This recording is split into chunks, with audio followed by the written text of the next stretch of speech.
Deus não está envolvido. Nós precisamos que o Senhor nos ajude nesta hora, porque do contrário, irmãos, nós não estaremos preparados para os dias que virão. Nós iremos nos sucumbir nas crises do mundo. Digo para os irmãos que os nossos olhos não têm que estar centrados nessa guerra.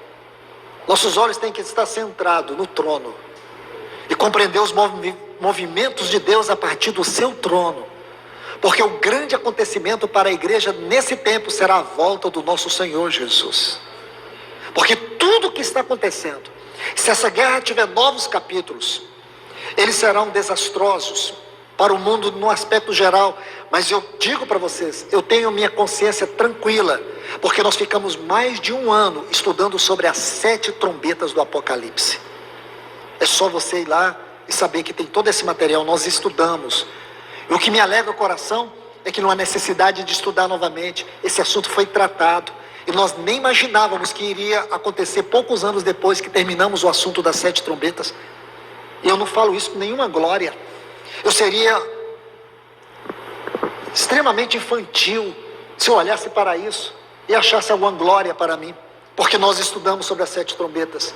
Eu falo isso com extrema responsabilidade, porque os dias que virão, e eu falo isso para os irmãos há bastante tempo, debaixo das mãos do Senhor, nós iríamos passar situações difíceis, e hoje nós estamos vendo. O que melhorou? Não melhorou nada.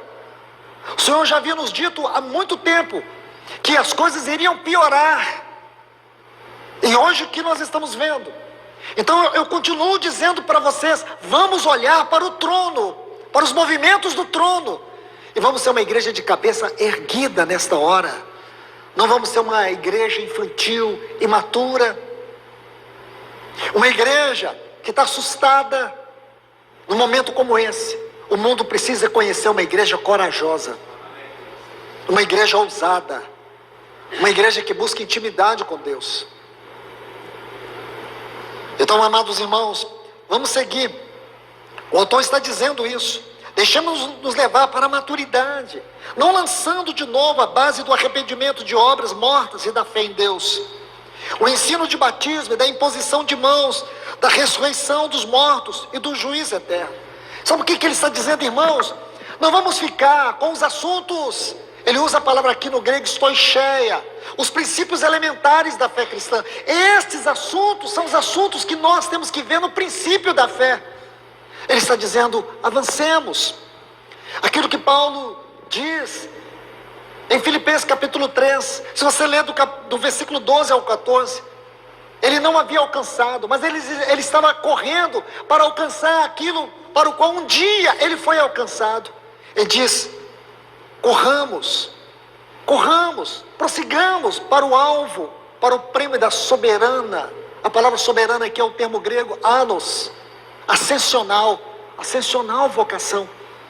Amados irmãos, se nós não entendermos isso, sabe onde nós vamos ficar? Na periferia das coisas. Na periferia. A Bíblia diz que Deus não faz nada nessa terra sem falar primeiro com os seus servos, os profetas. Nós precisamos ser uma igreja profética. Nós temos que ser uma igreja, um povo profético. O que é um profeta, irmãos? Lê o capítulo 1 do livro do profeta Ezequiel. É aquele que está envolvido com a circunstância do seu povo, conectado com o trono, que tem um céu aberto sobre suas vidas. Você vai ver que lá no capítulo 1 do profeta Ezequiel, havia um céu aberto sobre ele. É isso que nós temos que pedir ao Senhor. Nos dê um céu aberto nesta hora, Senhor. Sejamos uma igreja debaixo de um céu aberto, e não uma igreja confusa, e não uma igreja querendo se entreter com sensacionalismo. Vamos orar para que Deus derrame a paz sobre Israel. Sabe quem é que vai trazer a paz? E vai tentar trazer? O anticristo. O anticristo. Sabe o que é que o nosso Senhor Jesus vai trazer? O juízo das nações. Ele tem que julgar essa terra. Ele vai julgar este mundo. Não se iluda com outro assunto. Deus vai julgar essa terra. Deus vai julgar a impiedade dos homens. Nós vivemos a geração mais pervertida da história, mais imoral, mais soberba, orgulhosa. nós estamos vendo, irmãos, no nosso mundo, uma perversão moral. Você está vendo aí a perversão da própria lei, do próprio juízo. É isso que nós estamos vendo. E você acha que essa terra, ela tem uma solução? Será que há ainda uma solução para esse mundo? A solução para esse mundo é Cristo. E o mundo não quer.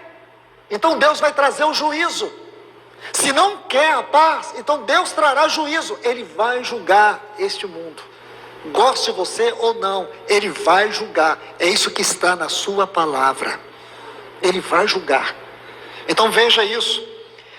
Vamos entrar agora num ponto que para muitos é delicado, e eu não vejo nada delicado, do ponto de vista da interpretação. A partir do versículo 4, ele diz assim: é impossível, pois. Ele está tratando o mesmo assunto que nós começamos, especialmente desde o versículo 11 do capítulo 5 de Hebreus. É impossível, pois, que aqueles que uma vez foram iluminados, preste atenção nesses vocábulos. A palavra iluminados aqui, vou dar 2 textos para vocês. Lucas 11, 36.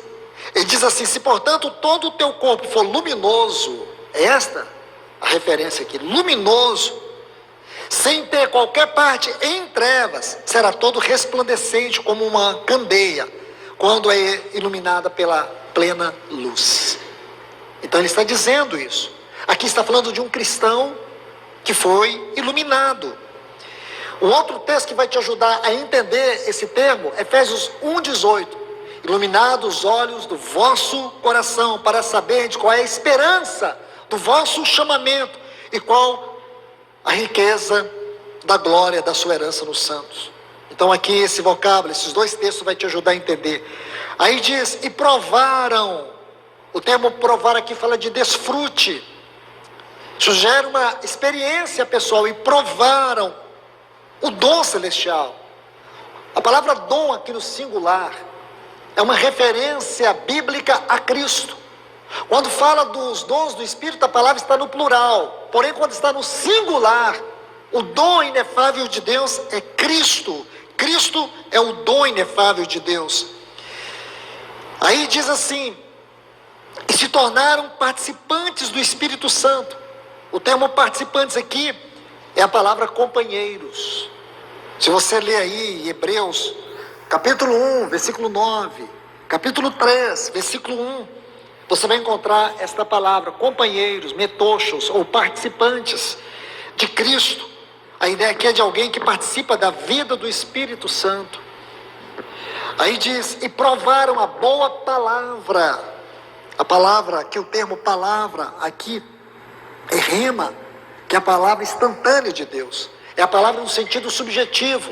São 2 termos do grego: logos, a palavra objetiva, e rema, a palavra subjetiva.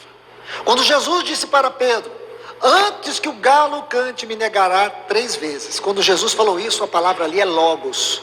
Porém, quando Pedro negou o Senhor, e ele ouviu o galo cantar, o que ele fez? Ele chorou.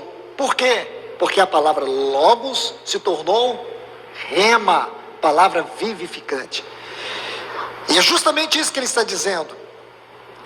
E ainda, versículo 5: e os poderes do mundo vindouro. Eu quero que você observe que tem esse ezinho aqui, está vendo? É uma partícula primária de conexão. O que significa que expressa a continuidade do verbo na frase seguinte. Então ele continua dizendo: e provaram a boa palavra. E aqui é provaram também, não somente provaram a boa palavra, mas por terem provado a boa palavra, eles também provaram. É isso que significa esse ezinho aí. É uma partícula que no grego é conhecida como partícula aditiva. Significa que a força do verbo segue na frase seguinte, como se ele estivesse dizendo: e provaram também os poderes do mundo vindouro. Aí o versículo 6 diz: e caíram. E caíram. É importante considerar que o assunto aqui é apostasia. E esse cair aqui é o cair no sentido de apostasia. Até porque a palavra aqui, ela é muito interessante. Observe aqui que ele não está tratando de um simples afastamento das falhas e fraquezas humanas. Meus irmãos, deixe-me colocar um ponto aqui. Uma coisa é o cristão ceder ao pecado, em contradição à sua vida em Cristo. Então, uma coisa é o cristão ceder ao pecado em contradição à sua vida em Cristo. E a outra é ele abandonar a vida em Cristo. São duas coisas diferentes. Uma coisa é ele ceder às fraquezas, em contradição à vida em Cristo. Agora, outra coisa é ele abandonar a vida em Cristo. E o sentido aqui é justamente esse. É abandonar a vida em Cristo. Vamos atentar novamente para o contexto para entendermos isso aqui. Versículo 11. Ele diz assim, a esse respeito. E você vai ver que essa frase, a esse respeito, o versículo 11, o capítulo 5, está em plena harmonia com o versículo